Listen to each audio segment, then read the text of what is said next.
आणि आपण हे दृश्य पाहतोय राष्ट्रवादीच्या बैठकीनंतर सर्व नेते आता बाहेर आलेले आहेत। माणिकराव कोकाटे आणि उपमुख्यमंत्री अजित पवार यांच्या दरम्यान एक मोठी बैठक झाली आणि या बैठकीदरम्यान कृषी मंत्री माणिकराव कोकाटे यांनी आपल्या वक्तव्यांबद्दल दिलगिरी व्यक्त केली, आपल्या वर्तणुकीबद्दल दिलगिरी व्यक्त केली आणि त्यांना या सगळ्या बाबतीमध्ये अजित पवारांकडून सूचना देण्यात आल्याचं कळतंय। परंतु आता अजित पवारांचा पुढचा निर्णय काय असेल आणि माणिकराव कोकाटे यांच्याकडून राजीनाम्याची ते मागणी करतील का किंवा तशी सूचना त्यांना देतील का, अशा पद्धतीचे तर्क सध्या केले जात आहेत। त्यामुळे हे नेते बाहेर येण्याची सध्या वाट बघितली जाते। कुठल्याही पद्धतीची काही प्रतिक्रिया माध्यमांना मिळते का याकडे लक्ष असेल। कृषी मंत्री माणिकराव कोकाटे आणि अजित पवारांमधली बैठक आता संपलेली आहे। दोघांमध्ये जवळपास अर्ध्या तासाहून अधिक वेळ चर्चा झाल्याची माहिती मिळतेय। या बैठकीमध्ये माणिकराव कोकाटेंनी अजित पवारांकडे दिलगिरी व्यक्त केली आणि भविष्यात अशा पद्धतीची वादग्रस्त वक्तव्य करणार नाही अशी हमी सुद्धा अजित पवारांना दिलेली आहे। पण या सगळ्या पार्श्वभूमीवरती या इतक्या सगळ्या वादग्रस्त विधानांच्या नंतर त्याचबरोबर सभागृहामध्ये रमी खेळण्याचा प्रकार जो पकडला गेला होता, जो व्हिडिओमध्ये कैद झालेला होता आणि त्यानंतर जी टीकेची झोड उठलेली होती कृषी मंत्री माणिकराव कोकाटेंवरती सर्वच विरोधी पक्षांकडनं, या पार्श्वभूमीवरती काय निर्णय घेतात अजित पवार याच्याकडे लक्ष असेल। कदाचित त्यांच्या राजीनाम्याची मागणी होते का याकडे अर्थातच सर्वांचं लक्ष आहे।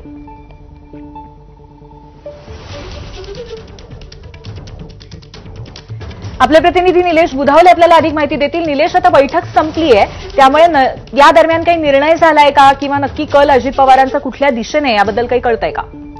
माध्यमाशी कोकाटे बोलतील। आपण पाहतोय कोकाटे साहेब कोकाटे साहेब कोकाटे साहेब कोकाटे साहेब कोकाटे साहेब कोकाटे साहेब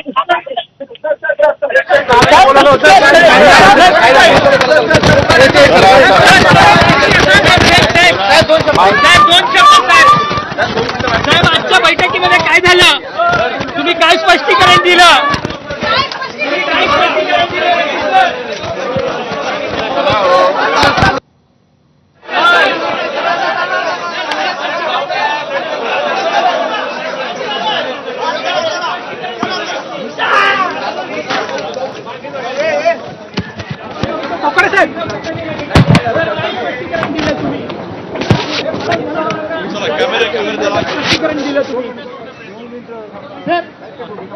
यानंतर आता मंत्रिमंडळाची बैठक होणार आहे। पावसाळी अधिवेशनानंतरची पहिलीच बैठक। पुन्हा एकदा आपले प्रतिनिधी निलेश बुधावले यांच्याकडे जाऊया। निलेश, आता यानंतर बैठक होणार आहे त्यामुळे थेट बैठकीच्या दरम्यान काही निर्णय घेतले जातील अशी शक्यता आहे का?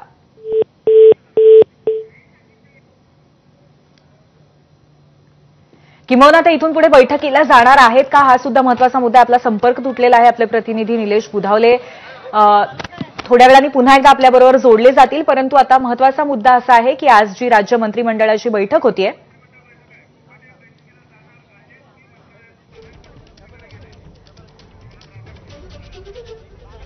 परंतु या संदर्भामध्ये आता एक मोठा तर्कवितर्क असा या बाबतीतला होतोय की आता या 12 वाजताच्या मंत्रिमंडळाच्या बैठकीमध्ये कृषी मंत्री माणिकराव कोकाटे जाणार का, हा एक आत्ता या क्षणी महत्वाचा प्रश्न आहे। कारण ही मंत्रिमंडळाची बैठक पावसाळी अधिवेशनानंतर पहिल्यांदाच होतीये आणि याच दरम्यान अनेक वादग्रस्त घटना घडलेल्या होत्या।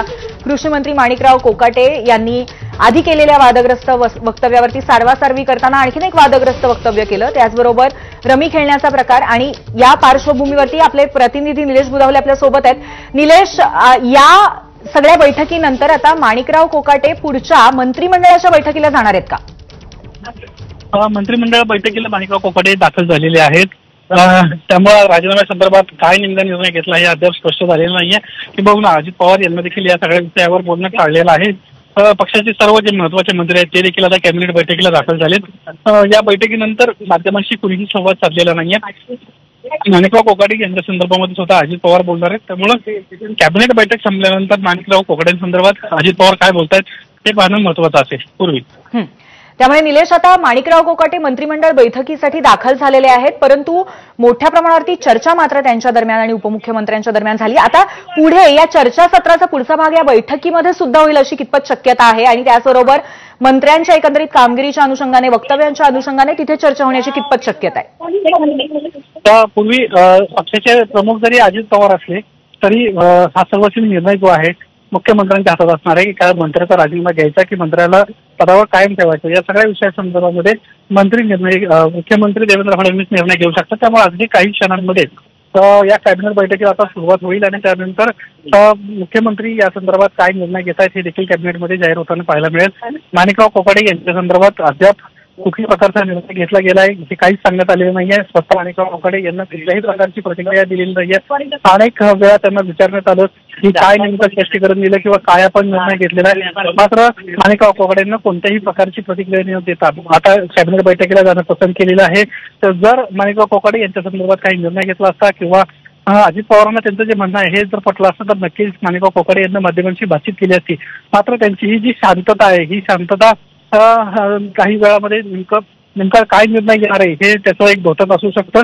काही वेळातच मुख्यमंत्री देवेंद्र फडणवीस असेल किंवा उपमुख्यमंत्री अजित पवार असेल जे या सगळ्या विषयामध्ये बोलतील आणि माणिकराव कोकाटेंच्या संदर्भात काय निर्णय घेतला गेला हे जाहीर होईल.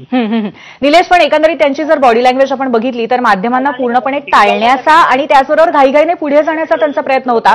त्यामुळे एकंदरीतच कुठेतरी या सगळ्यामध्ये आपण घाई केली पाहिजे आणि त्याचबरोबर आपली बाजू कुठेतरी सावरण्याचा त्यांचा या प्रयत्न दिसला का, त्यांच्या संपूर्ण जो आविर्भाव होता त्यातनं? ज्या पद्धतीचं अजित पवार आणि त्यांच्यामधलं जे संभाषण आहे हे समोर येत आहे, अजित पवारांना प्रचंड प्रमाणात त्यांच्यावर नाराजी व्यक्त केलेली आहे आणि अशा पद्धतीची सातत्यानं होणारी हे कृत्य पाहता अशा पद्धतीनं भविष्यात अशा गोष्टी घडून येत यासाठी आपण कोणतीही पद्धती काळजी घेऊ असं आश्वासन माणिकराव कोकाटेंनी जरी दिलं असलं तरी अजित पवारांच्या मनात नेमकं अजित पवार काय म्हणतात हे पाहणं महत्वाचं राहणार आहे. सातत्यानं त्यांच्या वतीनं वादग्रस्त वक्तव्य येत होती आणि तरी देखील पक्षाकडून त्यांना कुठेतरी एक दिलासा दिला जात होता किंवा अभय दिलं जात होतं. आता मात्र अजित पवार काय निर्णय घेत आहेत हे पाहणं महत्वाचं राहणार आहे. तर दुसरीकडे माध्यमांना पूर्णपणे टाळताना माणिकराव कोकाटे आपल्याला पाहायला मिळालं. एरवी बिनधास्तपणे माध्यमांशी संवाद साधणारे, बिनधास्तपणे उत्तर देणारे माणिकराव कोकाटे आज मात्र पूर्णपणे या ठिकाणी शांत होते आणि माध्यमांना कुठल्याही प्रकारची प्रतिक्रिया न देता या ठिकाणाहून ते निघून गेले.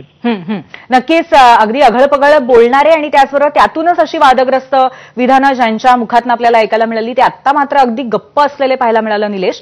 पण त्याचबरोबर आणखीन एक महत्वाचा असा मुद्दा आहे की यापूर्वी धनंजय मुंडे यांचा सुद्धा राजीनामा राष्ट्रवादी पक्षातनंच मंत्री म्हणून घेण्यात आलेला आहे. आता या पार्श्वभूमीवरती माणिकराव कोकाटे यांच्यावरती जी असलेली टांगती तलवार आहे ते बघता त्यांची कुठेतरी बाजू सावरण्याचा पक्षाचा प्रयत्न असेल का, या संदर्भामध्ये काय सांगता येईल? खरं तर पक्षाचे प्रमुख राज्याचे जे प्रमुख आहेत सुनील तटकरे यांना जाहीरपणे माणिकराव कोकाटे यांच्या संदर्भामध्ये नाराजी व्यक्त केली होती की सातत्यानं त्यांचे वादग्रस्त वक्तव्य येत आहेत.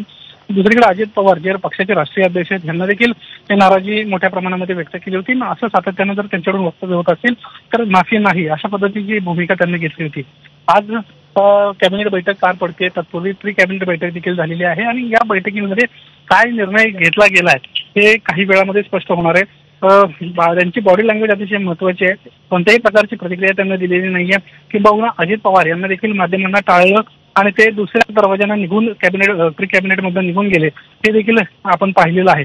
त्यामुळं आजच्या या बैठकीमध्ये कॅबिनेट बैठकीमध्ये माणिकराव कोकाटे यांच्या संदर्भातला निर्णय होईल आणि नेमका माणिकराव कोकाटेंना अभय मिळत आहे की त्यांना पाठीशी घातलं जात आहे की त्यांचा राजीनामा होतोय हे या सगळ्या प्रश्नांची उत्तर काही क्षणात मिळतील. निलेश, आणखीन एक महत्वाची गोष्ट अशी आहे की या प्री कॅबिनेट नंतर लगेच कुठला निर्णय घेण्यात आलेला नाहीये किंवा अशा पद्धतीची कुठलीही माहिती उपमुख्यमंत्र्यांनी तर दिलेली नाहीये माध्यमांना. याचा अर्थ हा निर्णय ते कुठेतरी पुढच्या टप्प्यावरती सोडतायत, मुख्यमंत्र्यांवरती सोडतायत असं समजायचं आपण? नक्कीच. शेवटी हा सर्वस्वी निर्णय जो आहे हा मुख्यमंत्र्यांचा असतो. राष्ट्रवादी काँग्रेस पक्षाचे एक मंत्री जे आहेत ते वादग्रस्त वक्तव्य करतायत आणि त्यांच्यावर कारवाई होणार अशा पद्धतीचं एकीकडे चित्र असताना दुसरीकडे एकनाथ शिंदे यांचे शिवसेनेतले अनेक मंत्री जे आहेत, खास करून 3 मंत्री असे आहेत जे सध्या वादाच्या भोवऱ्यात आहेत आणि त्यांच्यावर कारवाई होणार की नाही हे देखील पूर्णपणे जो निर्णय हा मुख्यमंत्र्यांचा असणार आहे. त्यामुळे आजच्या कॅबिनेट बैठकीमध्ये महायुतीचे सर्व नेते एकत्र असतील, संबंधित मंत्री देखील त्या बैठकीमध्ये असतील आणि एकंदरीतच मंत्र्यांसंदर्भात काय निर्णय केला गेला पाहिजे या संदर्भामध्ये मुख्यमंत्री निर्णय घेताना आपल्याला पाहायला मिळतील. काही दिवसांपूर्वी मुख्यमंत्र्यांना स्पष्टपणे म्हटलं होतं की जर आपण निर्णय घेतला नाही तर आपल्याला तोडगं म्हटलं जाईल. त्यामुळे मुख्यमंत्री ज्या पद्धतीची त्यांची प्रतिक्रिया होती, त्यानंतर अजित पवारांची, राष्ट्रवादीचे प्रदेशाध्यक्ष सुनील तटकरे यांची प्रतिक्रिया जर आपण पाहिली तर राष्ट्रवादीच्या मंत्र्यांवर जर कारवाई होणार असेल तर एकनाथ शिंदेच्या शिवसेनेच्या मंत्र्यांना ज्या पद्धतीनं नक्कीच निलेश, त्यामुळे खूप मोठ्या प्रमाणावरती काही महत्वाचे निर्णय होतात का हे बघणं अर्थातच आपल्यासाठी महत्वाचं असेल. धन्यवाद.